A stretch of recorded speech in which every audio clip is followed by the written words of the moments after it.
திருப்பத்தூர் மாவட்டம் ஜோலார்பேட்டை அருகே நெல் அடிக்கும் போது அறுவடை இயந்திரத்தில் சிக்கி பெண் ஒருவர் பலியாகியுள்ளார். கூடுதல் விவரங்களை செய்தியாளர் திருநாவுக்கரசு வழங்க கேட்கலாம். திருநாவுக்கரசு, வணக்கம். இது குறித்தான விவரங்கள். வணக்கம்.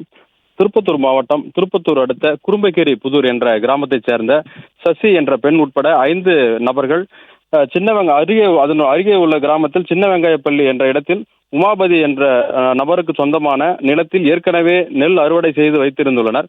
அந்த அறுவடை பணியின் போது அந்த நெல் தனியாகவும் பில் தனியாகவும் பிரிக்கும் பணிக்காக எந்திரத்தை வரவழைக்கப்பட்டுள்ளனர். அந்த எந்திரத்தில் அந்த நெற்பயிர்களை எடுத்து அந்த போடும்போது எதிர்பாராத விதமாக சசியினுடைய சேலை அந்த எந்திரத்தில் சிக்கிக்கொண்ட நிலையில் சம்பவ இடத்திலேயே அவர்கள் அங்கே அந்த தூக்கி வீசப்பட்டு உடல் சிதைந்து சம்பவ இடத்திலேயே உயிரிழந்துள்ளார். இதனை அறிந்த அந்த பகுதி மக்கள் உடனடியாக கூச்சலிட்டதும் ஓட்டுநர் அங்கிருந்து, அந்த எந்திரத்தின் ஆபரேட்டர் அங்கிருந்து தப்பி ஓடியுள்ளார். இதனை அறிந்த அதாவது அவருடைய மகன்கள் 3 பேரும் தாய் இறந்ததை கண்டு கதறி அழுத நிலையில் அந்த பகுதியில் பெரும் சோகத்தை ஏற்படுத்திய நிலையில் ஜோலார்பேட்டை போலீசார் தகவல் அறிந்து விரைந்து சென்று உடலை கைப்பற்றி திருப்பத்தூர் அரசு மருத்துவமனைக்கு பிரேத பரிசோதனைக்காக அனுப்பி வைத்து தற்போது இந்த விபத்து குறித்து தீவிர விசாரணை நடத்தி வருகின்றனர்.